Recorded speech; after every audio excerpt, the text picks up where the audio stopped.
I always mess up every time I have a guest podcast, like I said. Stormie, what is up? You have a nice little fuzz on your mic, if you don't mind. Yeah. Are you nervous? Come from? I'm a little nervous. Here, let's do a I don't little know cheers. why. Let's do a Okay, little cheers. We're recording right now, by the way. I know.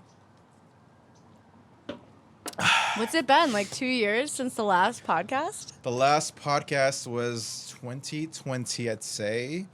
That was a fun one. First time we met. First time which is ever insane. meeting. Yeah, Peter and I. It was a good one, though, because we laughed at a lot of dumb things that shouldn't have been funny. But, hey, it's the way it works. But, Stormie, all over again. how are you doing? We're at Stormie's crib right here in San Diego. Thank you for joining the podcast. And what's Thanks new for with you? having me. How you doing?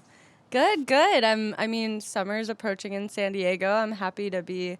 We don't have any air conditioning or heating in our house, although it is very sick. But I'm excited for the summer weather to come, and for some summer content to be released. I got some fun clients with just some fun, sunny, vibrant shoots. So That's your vibe. I'm excited. That's kind of my vibe. Yeah, someone told me recently, they're like, every time you post on social media, you just give this like hype energy. I'm like, that's super sick. Like when I'm doing like client shoots or anything, I hope that that's the kind of energy I give off. So Yeah, definitely. Yeah. You're definitely an interesting person because you're very, very outgoing, and I guess I've known you for the last 2 years since we met. I got to know you a lot more better. We actually did a trip in Mexico as well with a bunch of other creatives, and that was very fun to experience that with you guys.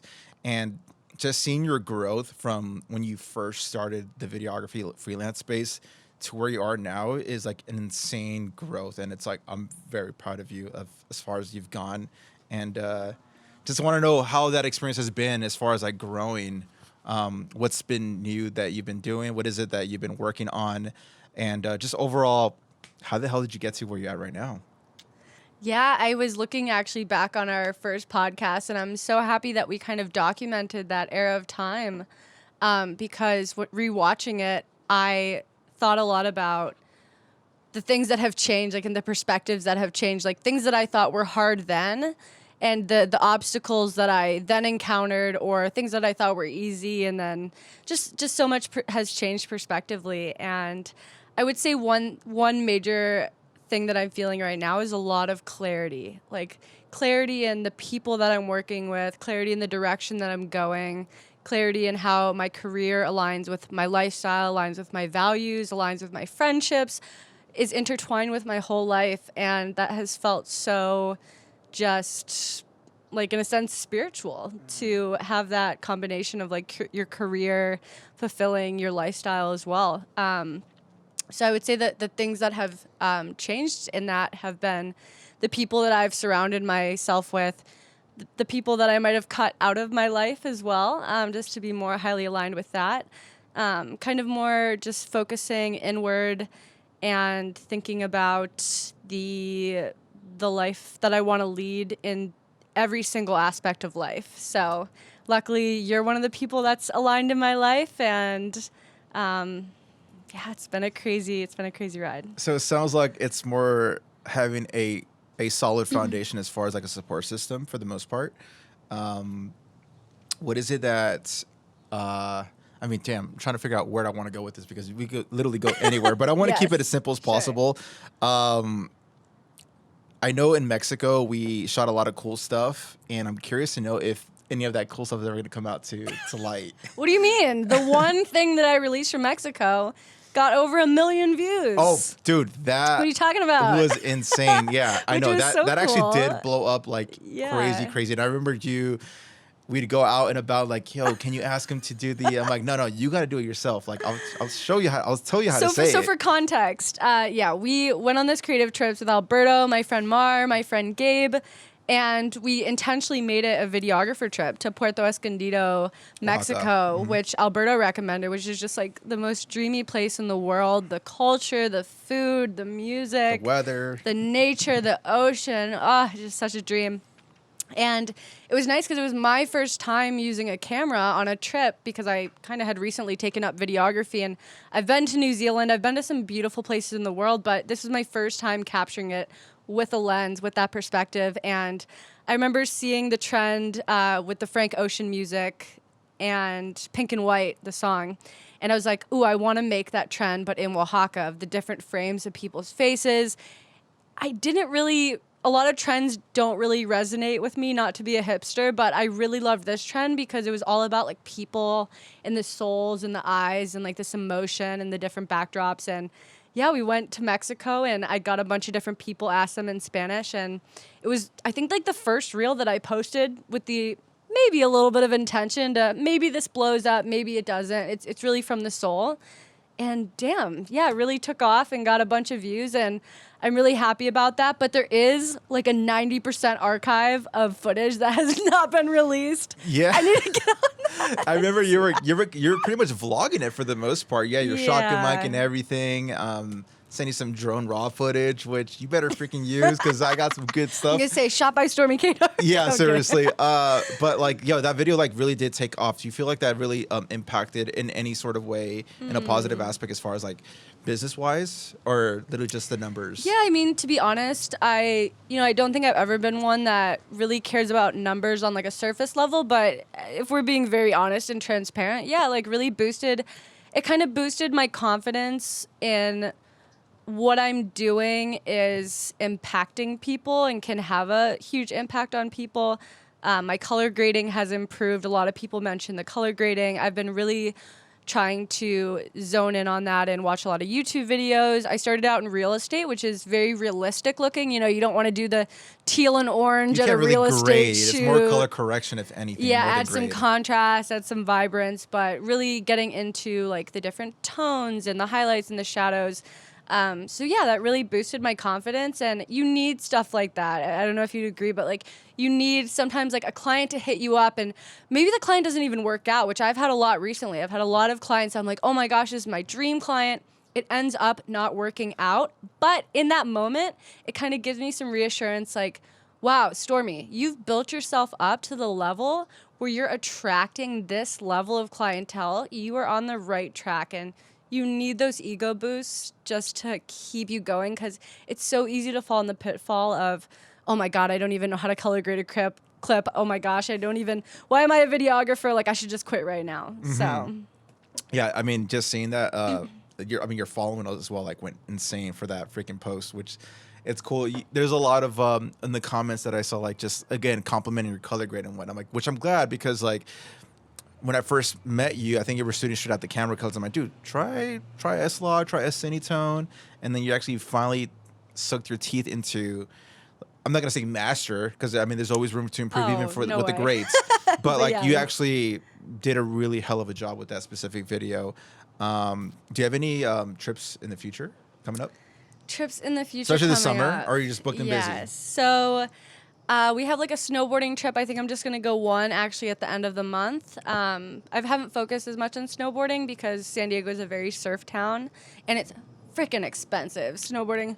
You know, Alberto, Oh, yeah. you're a fellow snowboarder. Oh, yeah. How many trips have you gone on this year for snowboarding? This year coming I've up? gone. We still got spring season, 4 baby. or 5. Yeah, it's been the best freaking year ever as far as like snow conditions. I mean, we're still getting rain even in April, which is amazing. And they extended the snowboard the mountains until like the summer. I know Mammoth is open till at least July. So, but it's not a cheap hobby. That's for a fact. No. Thank God I have some friends that have the Icon Pass and they just kind of let me use it. So like I got that on the low. So You watch an icon, you watch. anyways, I'm about to put this Fact part checkers out here. But no, I mean, I'd be curious to see how your snowboarding content would be. Like, do you imagine yourself taking like the Yeah. camera and gimbal, or just like GoPro route, or how are you thinking? I mean, I usually actually don't. People always ask me, Stormie, why don't you film surf content? Why don't you film snowboard content, etc.? It's because I usually like to be without my camera during those things. If I were to film surfers all the time, that means when the best swell comes, when the best snow comes, that I'm not the one on the mountain. So that's why I kind of purposely go corporate. But Babe Kombucha, which is a beverage company that I work for, I do want to get some fun beverage. We're going to go with actually like 10 girls of my close friends from San There we Diego. go. We're going to bring a bunch of Babe Kombucha in a cabin of one of our friends, like grandparents, and yeah, just get some fun mountain content, maybe just on iPhone. Yeah, because I even saw you do some pretty good stuff in Santa Monica, or Venice Beach, should I say. So Yeah. that was pretty cool seeing that. And it looked like I mean, I'm not sure. Correct me if I'm wrong. It was like iPhone footage or whatnot. I mean, it still looks very good because it's very organic looking. Yeah, we have a mix of iPhone footage and like nice photo. We have some drone that's still to be released, but sorry. No, you're good. You're We're good. drinking some beers over here. I mean, it's not even I'm 12 trying to be yet, but extremely ladylike.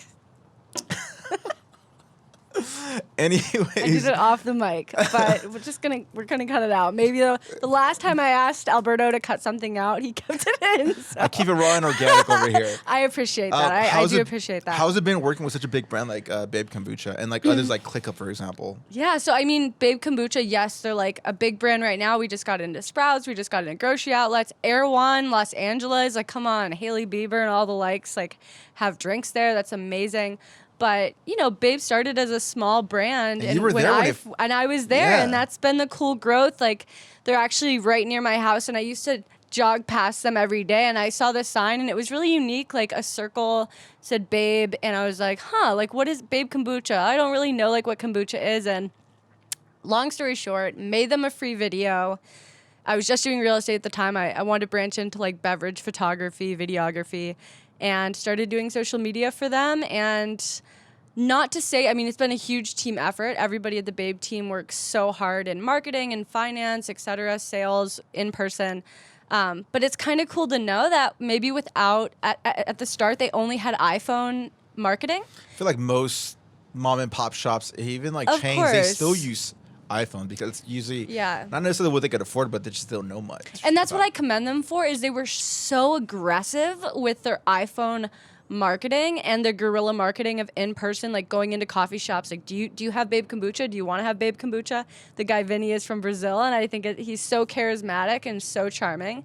And so I saw that, okay, here's a great product with a social media platform, but that doesn't have professional level photo and video.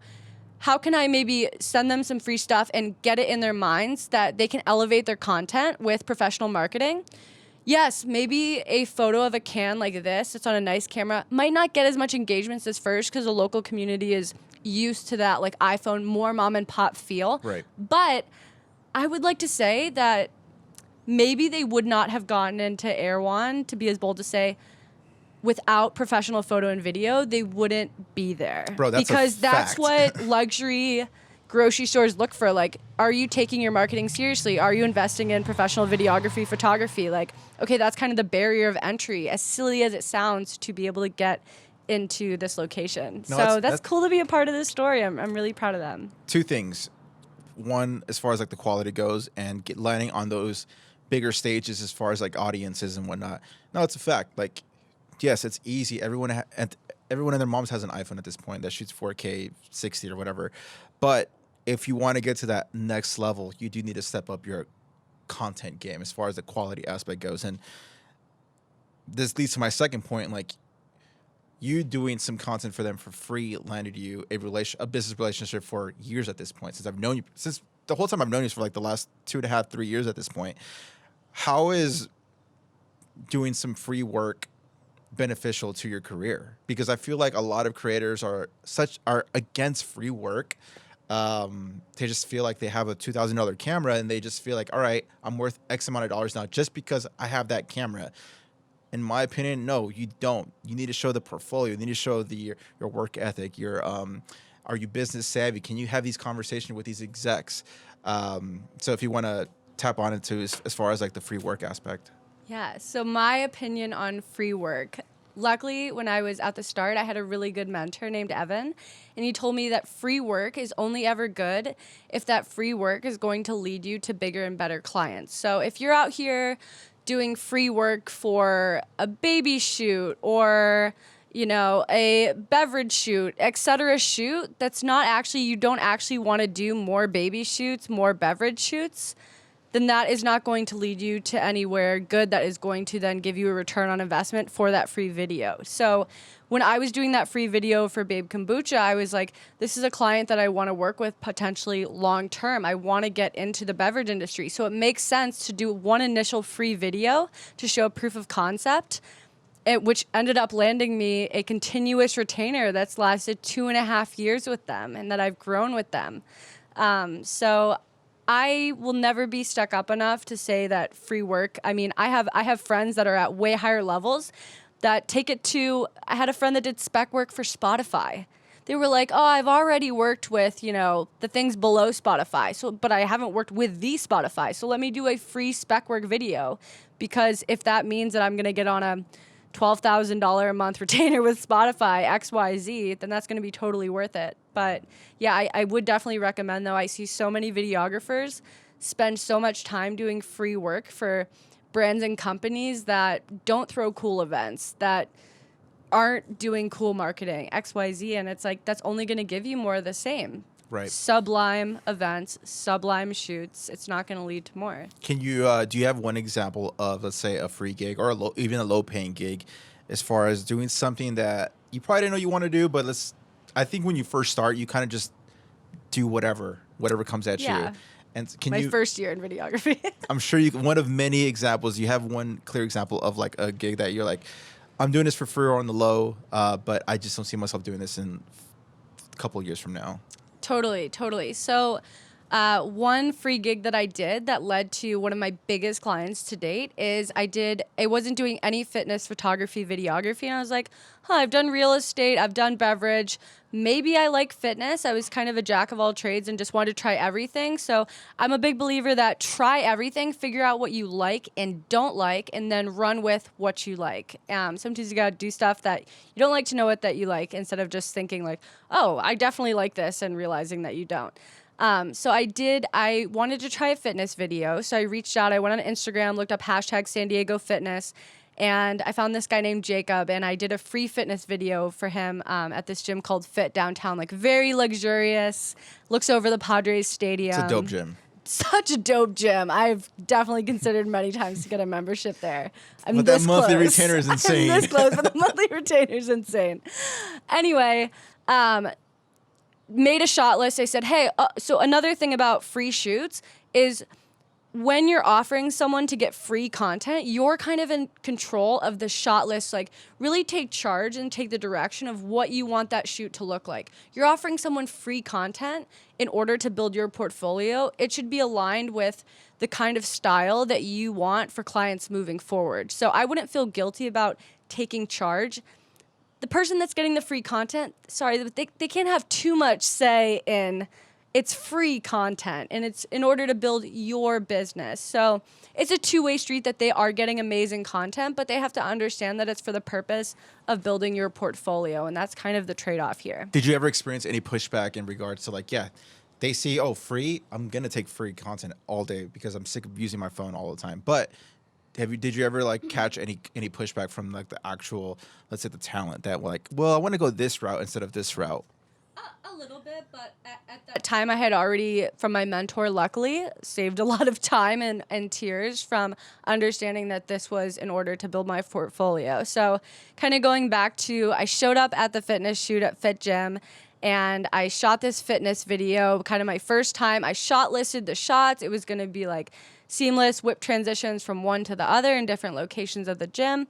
And his girlfriend showed up. And I really wasn't kind of expecting more people on the shoot, but I'm happy she showed up, because she saw how I worked, and she saw like my work ethic, and that I had everything planned out. And 2 days later, she hit me up, Stormie, I actually work in marketing for a lot of big brands in San Diego.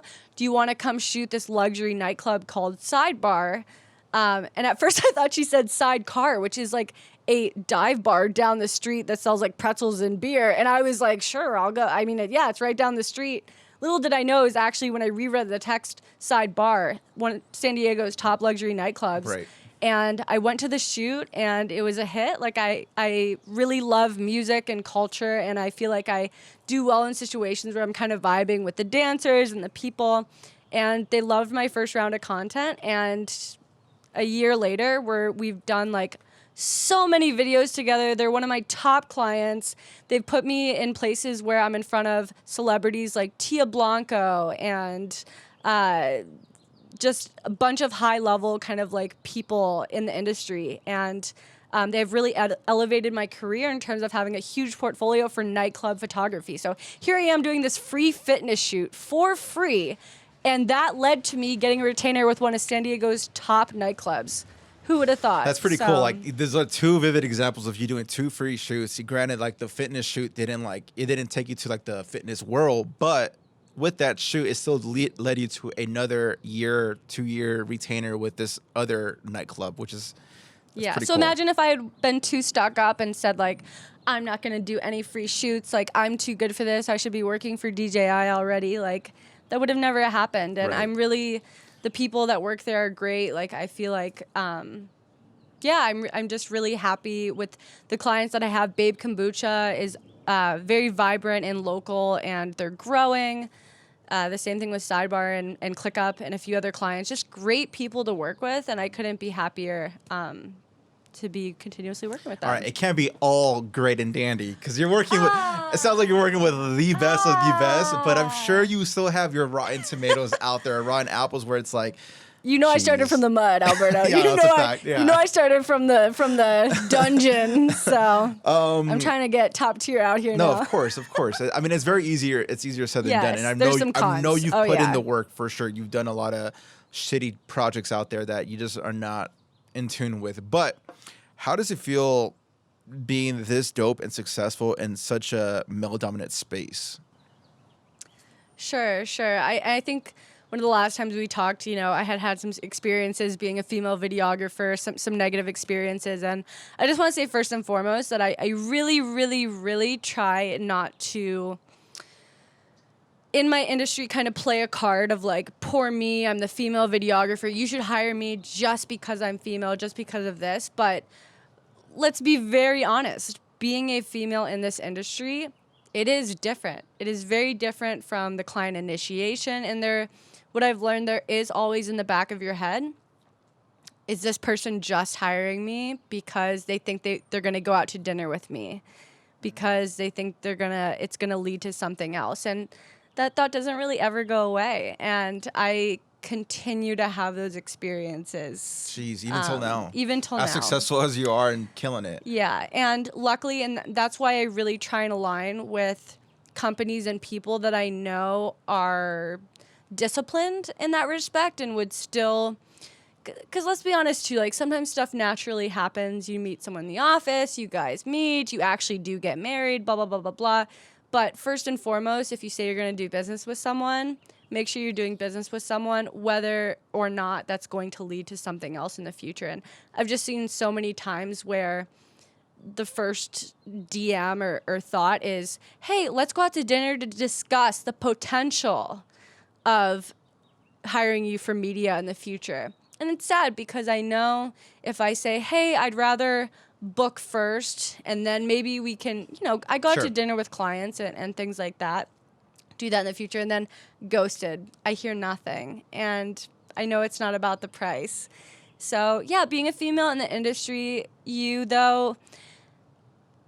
as sometimes much of a disadvantage as that can be, and maybe something that males don't experience as much, I do believe in trying as much as you can. Like, I fully admit that sucks. Fully admit right now that sucks, that's an aspect, that it's not fair. But what am I going to do because of it? How am I going to, if you play this victim mode and shout to people like, you should hire me just because I'm a female, just because I have a disadvantage, I think that's not going to lead to a constructive business and kind of like pushing through that adversity. Instead, I just really try and push past it and put that much more of an effort to align with people who don't have that thought process, which I'm very lucky that my current clients all respect me just for my work, for the person that I am. But I would say, if I were to say one thing, is I don't post myself a lot on my feed of my Instagram, and I've kind of done that intentionally because I don't want people to kind of judge a book by its cover and to hire me for reasons ulterior to just the quality of my work. Let the work speak for itself. And I can tell you, as a guy, I've never had anyone ask me to go to dinner. I would take the dinner because I want to get some nice meals. I want to just get a sugar daddy at this point. But as far as like, hey, like those conversations like, hey, let's meet up and see if we could potentially work. It's either via Zoom or, if anything, I just had a meeting recently and that was just a coffee. That was like a 45-minute coffee and that's it, but not like dinner, not late at night. And that's what makes me sad is knowing, like, let's be honest, me being a female videographer, 90% of my friends and colleagues are male, which like I love my male videographers, but being so, I have conversation with you guys and I see that you don't experience that, and it's irrefutable. You don't experience that, and that's just sometimes a hard pill to swallow, you know? Yeah, I don't wish that upon you at all, but it's sad that that's sometimes how it is. Yeah, and it sucks that this is just the sad reality of how things are working.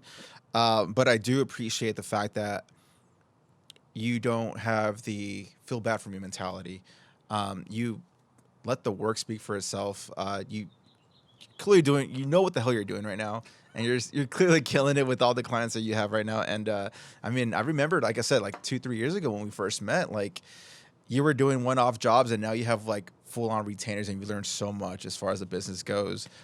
Is there any like tips that you could give to any young creator or a specific female creator that's like thinking about getting into the videography space, not just photography, because there's more, I feel like there's a lot more females in the photography space, but the video space is like, for the most part, it's 95% men. Fair to say? Yeah, no, super fair to say. Absolutely. And so, like, is there anything that you could tell that young viewer or listener, hey, if you're passionate about videography, take these steps? If I were to tell my younger self, which I don't regret any part of my journey, because I tried all different niches, and that led me to figuring out which niches that I did like, and I found out how to do all niches from my path successfully. But one thing that I wish I would have done sooner is going after that retainer model, having a business model, because I look back and think about kind of like counting all the dollars that I might have missed by not locking someone into that retainer, which is ultimately beneficial for not only yourself, for financial security, for peace of mind, for getting better at your craft week after week after month, but also better for the client, that they're getting consistent client and getting to build a consistent brand. So I wish I would have locked into retainers a lot sooner, because even right now, like the amount of emails and DMs, it's hard to keep up with right now. And I would much rather send one proposal and have a 3-month to 6-month contract, and then the communication is cut down significantly. The energy is more poured into my work than into emails and to prep work, etc., than be doing 20 different projects, all with 20 different proposals that are just one-offs and ultimately at a lower price point and not being consistent with marketing. So I would tell my younger self and any budding videographer to start out looking to get into retainer models sooner. Nice. That's awesome. Yeah. What about you? What would be like your advice to your younger Alberto self? I know you've been in the game for 7 years, 5 years, 6 years. I forget. I know we got this gray over here. We got this. Jeez, man, marriage life. I'm kidding. No, but what I would say to like the younger creator, and I've said this many times, I'm gonna go even like more base level from what you said. Just kind of like you kind of said it earlier, but shoot everything and anything. Say yes to almost everything as long as it fits with your morals and whatever you believe in. But like there, you will find out what you do like to do and what you hate to do. So let's say an example. I thought I wanted to do, let's say, I'm trying to think of something without dissing any current clients. Diss, let's Jerry, say if I wanted to work with like mom and pop shops, let's say like a mom and pop shop restaurant, and I ended up realizing, there's not that much money in the mom and pop space, for me speaking, and I thought I wanted to do that, but in reality, I found out like, it's a lot more work. It's a lot more emails or texting communications, a lot more communicating, working with like a lower budget client, rather than working with like a high budget client where it's like, all right, here's the invoice.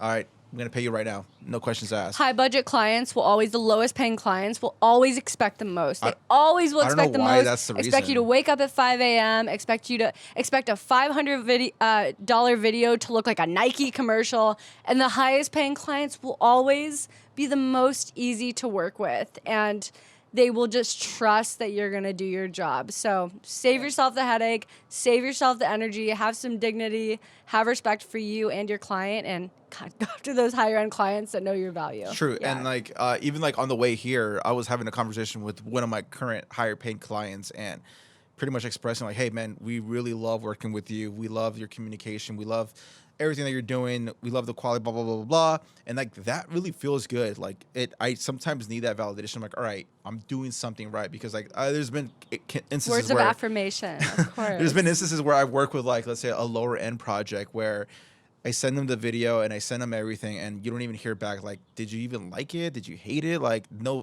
feedback. And I'm like, all right, sure, cool.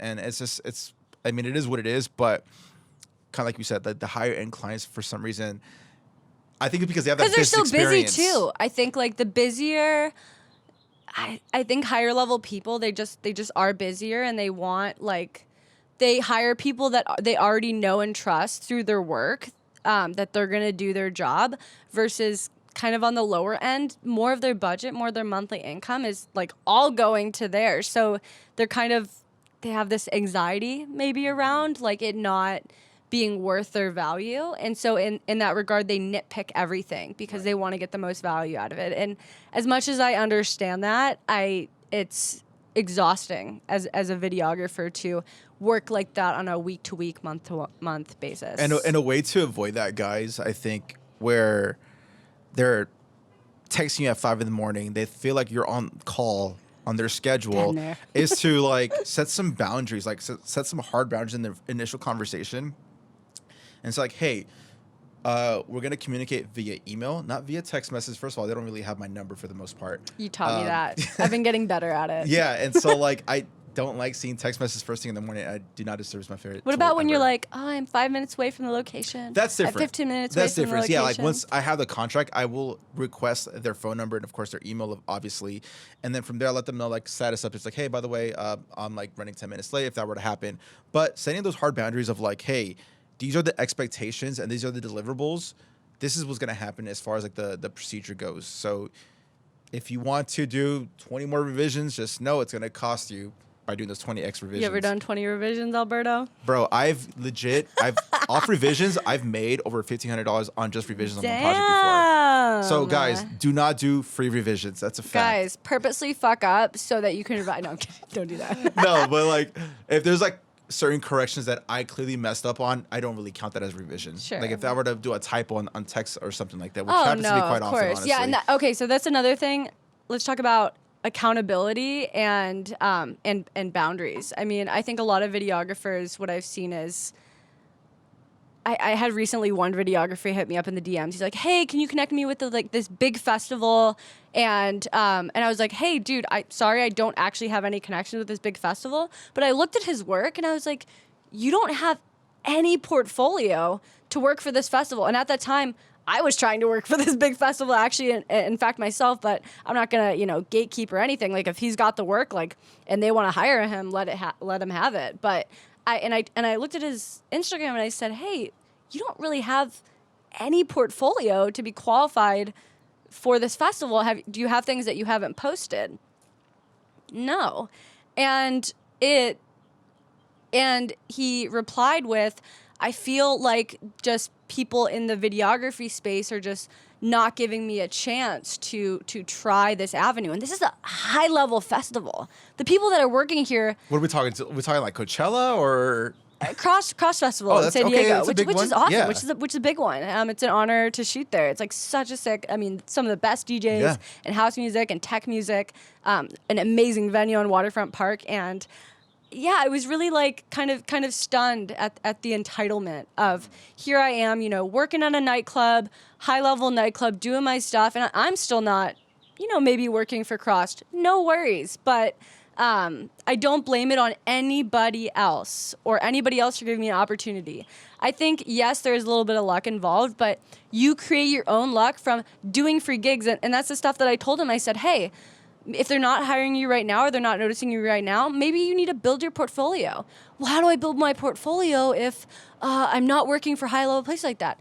Dude, hit up your 10 friends. They probably know a DJ. You actually probably have a DJ in your friend circle, and go film him for free and build your portfolio. At the local club or something, yeah. Yeah, it might take 4 months, 5 months, 6 months, a year until you're able to work for that bigger festival. But like, don't come to me and diss me for other videographers not giving you the chance and opportunity when you don't have the portfolio to back it up. So that's also another thing is take accountability as a videographer. When you make a mistake, when you do something wrong, it's actually a lot easier and will save you a lot of time and will save your relationships. It's much faster to say, I'm sorry, I'm fucked up. Hey, here's a solution and we can correct it. You're going to dig a way bigger hole for yourself if you're constantly in the victim mentality. Everybody's against me. No, I didn't make a mistake.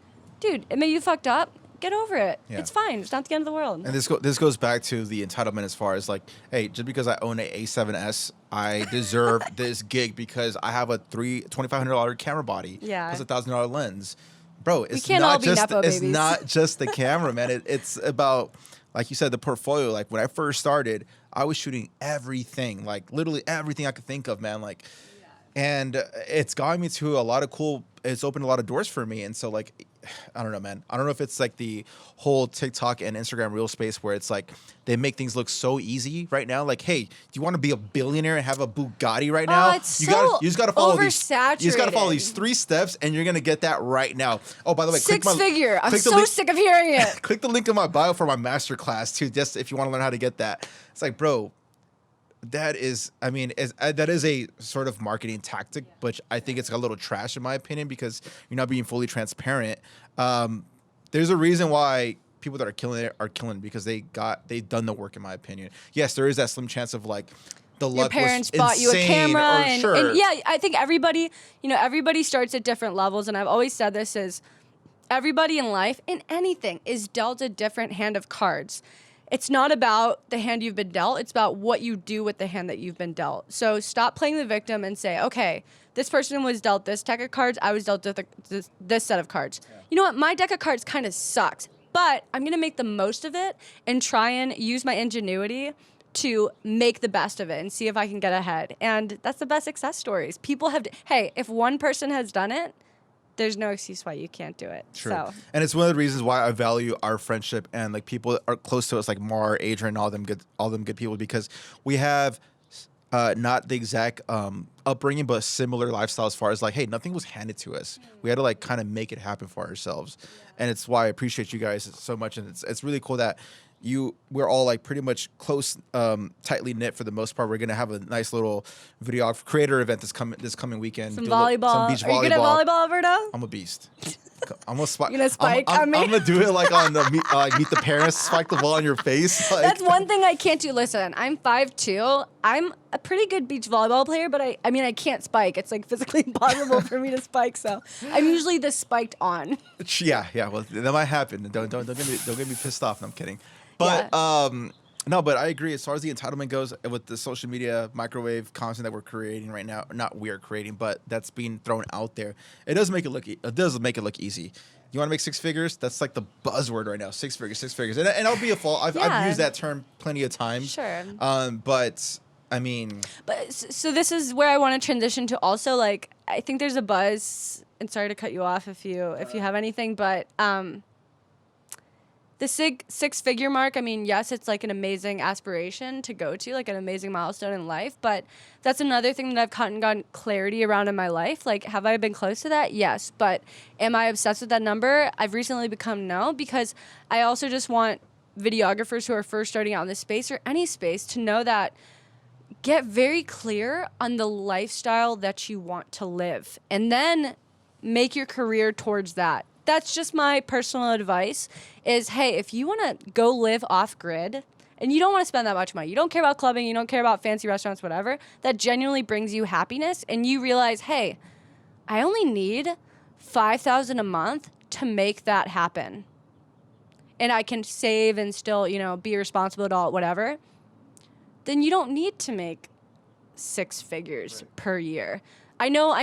Now that I'm in this more luxurious space, I know people that are making bank that are miserable because their entire life, their entire career, what they're doing is absorbed with their daily tasks, and they don't have the freedom. They have to continue to work for a company that is not passive income, that is constantly needing them to be present in whatever capacity. I know people that are making $3,000, $2,000 per month that are the happiest people ever. They have time to dance. They go barefoot on the beach. They live like hippies. hey, I'm not saying whatever lifestyle is correct. You can be a millionaire and also be really happy and just be using your money wisely and your time wisely with your friends and family. But just get very clear on what amount of money is going to let you live, where you want to live, how you want to live, with whom you want to live, and then let it go from there. Don't be so fixated. And that's given me recently a lot of freedom in knowing where I want to go forward and how much money I want to make and not being so obsessed with a numerical number. It's the rat race, baby. But I mean, we are specifically here in San Diego, Southern California in general. It's a very hustle-driven culture, I think. Surprisingly, right? I oscillate back and forth with San Diego because it is that chill, like, surf beach town. You know, I got my surfboards. I came here trying to be a surfer. And there is that, like, an Ocean Beach and Pacific Beach. But, yeah, in the city, like, people here work fucking hard. And everybody lives with a roommate. If you're not living with a roommate, like, that's because you're hustling Baller. to the 10th degree. You know what I mean? So, yeah, there is definitely, there's a passion here for sure for that. So you just have to figure out where you're living, if that's your speed. Before you moved to San Diego, did you have this, like, hustle mentality? Because I mean, even if you don't want to say you're not a hustler, I think you're a hustler, but you know how to balance it for the most part. Sure. But do you think like the city made you like, all right, I need to go hard now? That's a good question. Yeah, something I've definitely thought about. I mean, I grew up in Cleveland, Ohio, where nobody's nobody. It's kind of nice that nobody's nobody because we grew up just like running around the grass, going in the waterfalls, like not caring whose dad is who, etc. But I've always been a very passionate individual. I think that's just from some of the traumas and some of the things I've experienced in life, and also some of the positive things I've experienced in life. Is I've always just been like, hey, we get this one gift of life, like let's make the fucking most out of it. Like, why the fuck not? Like, let's be nihilism, but like in the opposite way of just like life's a playground. Let's just fucking do it. I don't want to sit around on a TV and like drink myself into super for like 80 years. Jesus Christ.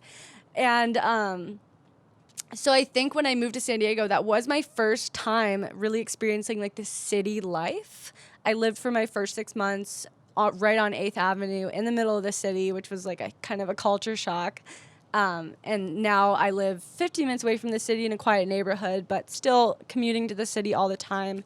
And it's definitely, I mean, I work a lot in nightlife. I work a lot in events, and I have an outgoing personality. And I've always kind of treated, I guess I'm 25 now, I've treated my 20s as like, hey, Stormie, do everything and anything. And again, learn what you like.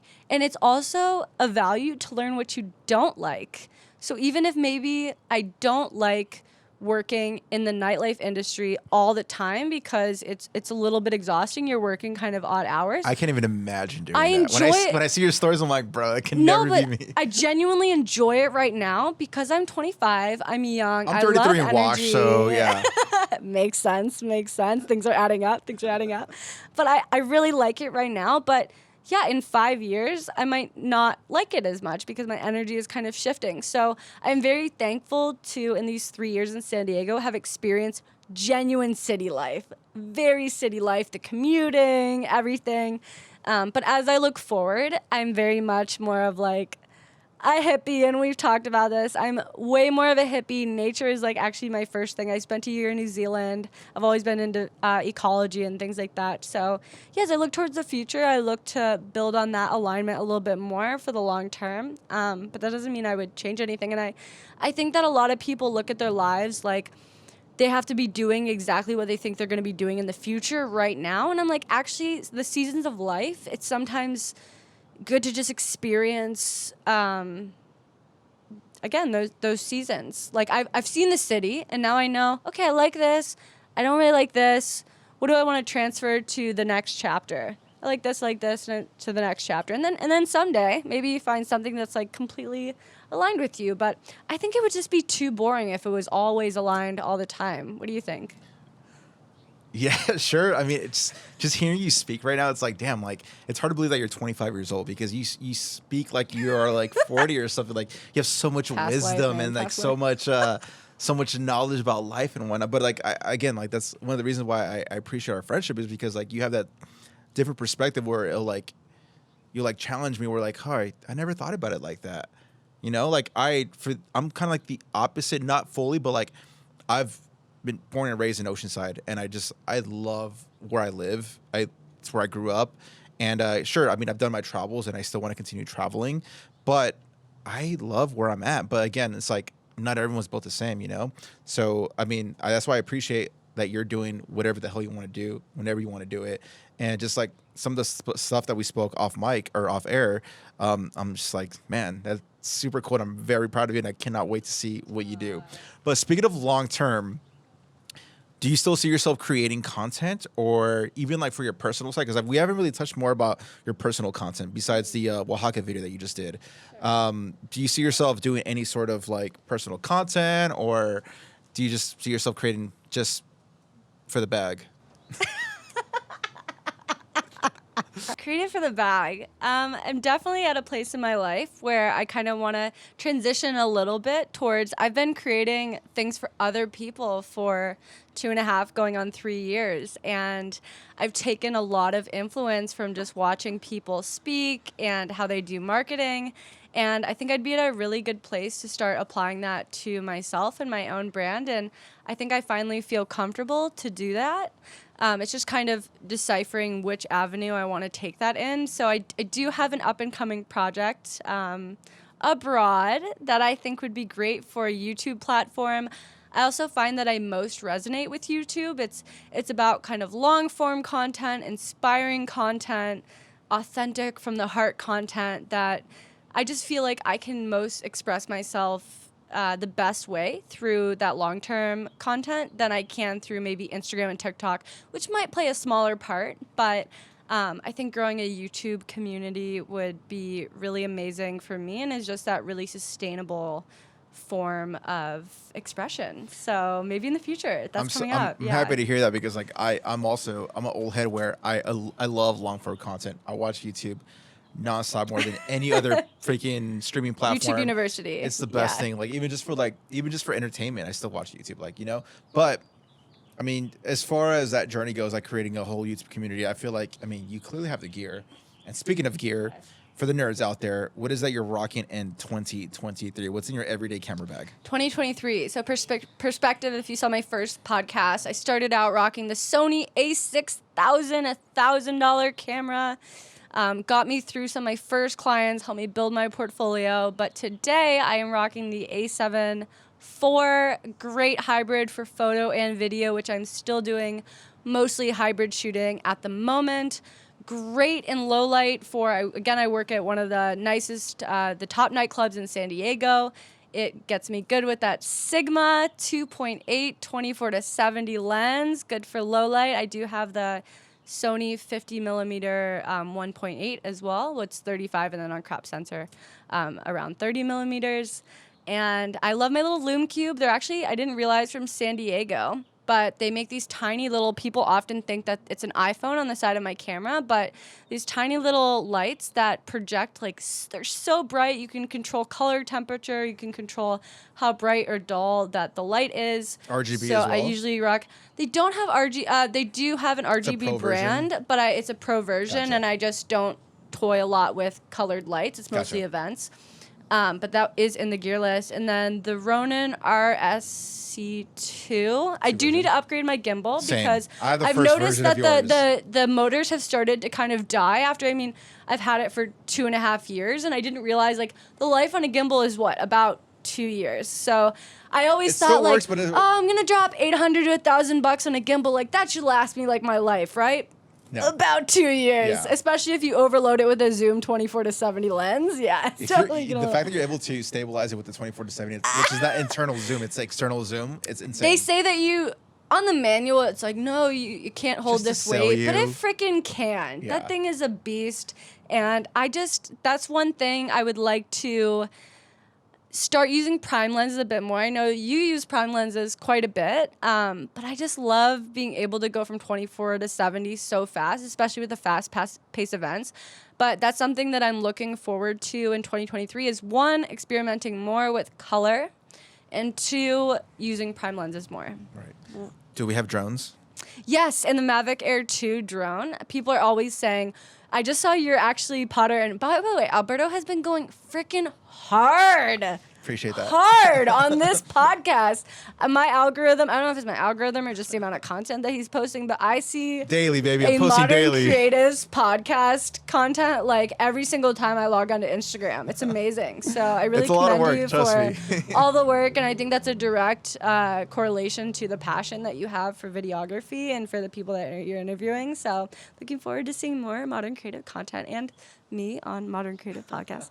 But yeah, Mavic Air 2 shoots 4K 60. It has great colors, is very lightweight. I can pack it in my bag, and my clients are very happy. And people are always like, no, you got to upgrade to the Phantom. No, you got to upgrade to this. The Mavic Air 2S just came out. I'm like, my clients are happy. This was $800, and it's paid itself over. Until this thing crashes into another mansion, I'm not getting another one. I remember when My you first showed one me did. and Mar like the footage of you crashing. I was freaking dead. I have a quick little side question as far as like your nightlife shooting. Do you use a gimbal or do you go handheld for the most part? I oscillate back and forth. For the most part, it is handheld. Just I because can't of even the imagine you nature a of gimbal was nightclub. like in a tight club, you know? The first time, my first few shoots, I shot like primarily on a gimbal because I was just so used to gimbal work, and I love that like really smooth, buttery look of a gimbal. But yeah, I mean, people are having the drinks, and I'm like holding it above my head, like trying not to get a drink. But it's just so bulky, and that's when I finally transitioned to just handheld. And at first, actually, for the first few shoots, I wasn't having a wrist clasp. And I was just holding it. I think having a camera is actually a very good training for having a child because you are holding that thing like you're not going to drop it. Like nothing is going to happen to this. Like this is my $3,000 baby. Like nothing is going to happen.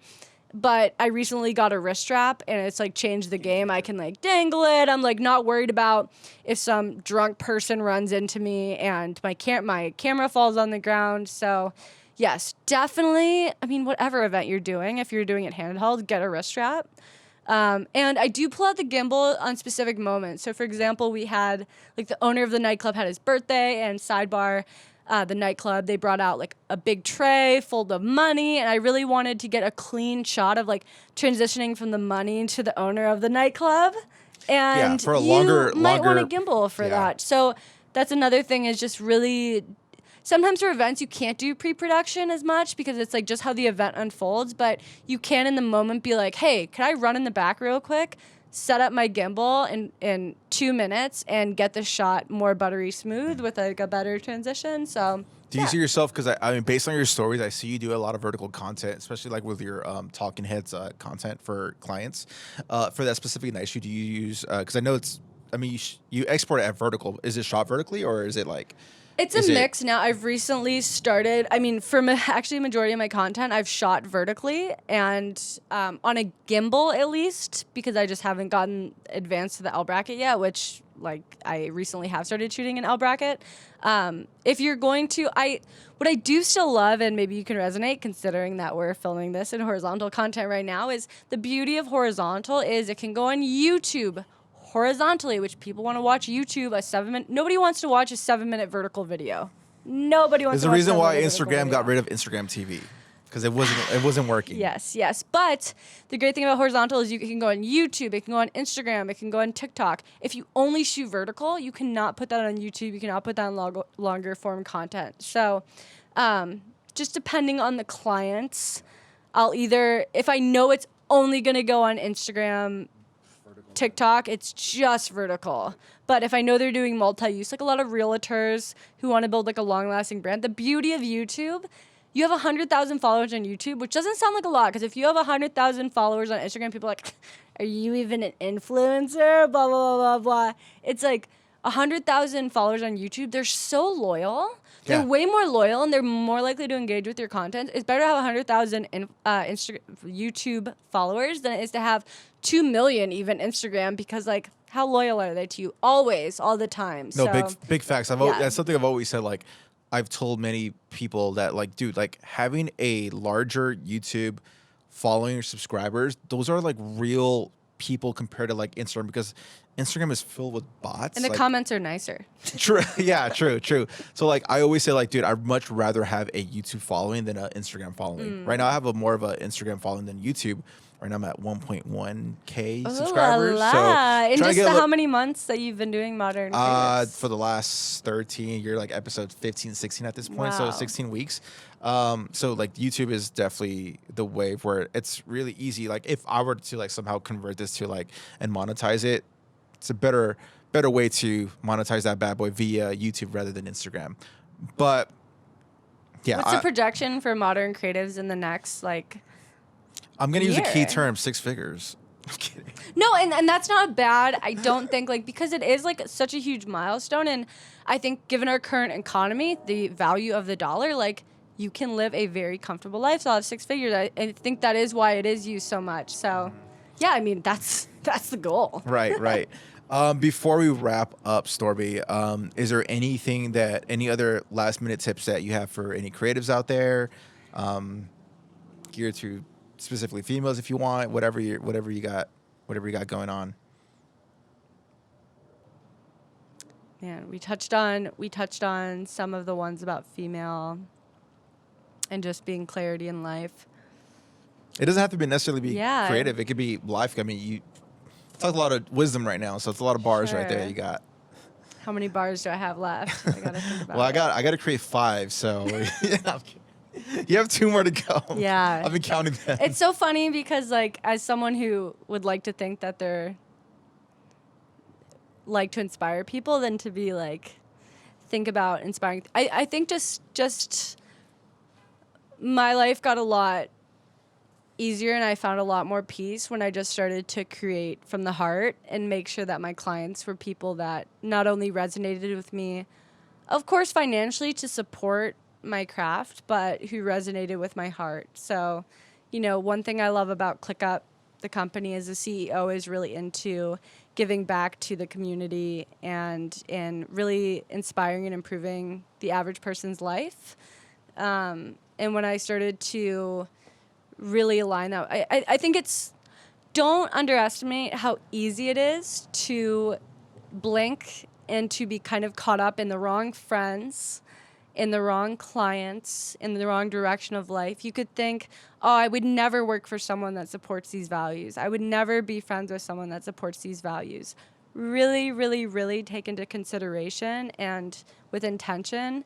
I always consider myself a very passionate, loyal person. But if you surround yourself with people who don't have those values, you're setting yourself up for failure. To eventually, you are the percentage of the people that you surround yourself by. And I know that's a cliche phrase that's always put on like those entrepreneur accounts, but it's so fucking true. So really, really, really make that a forefront of whatever you're doing in life.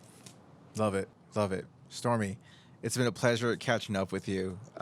Ditto. I'm going to have to get you on the podcast another time at your new adventure 3 eventually. hours. Yeah, 3-hour Potter.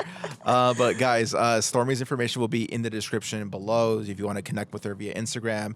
And yeah, let her know that you guys listen to the podcast all the way through. Throw some headphone emojis or some camera emojis, and we'll catch you guys later. Peace.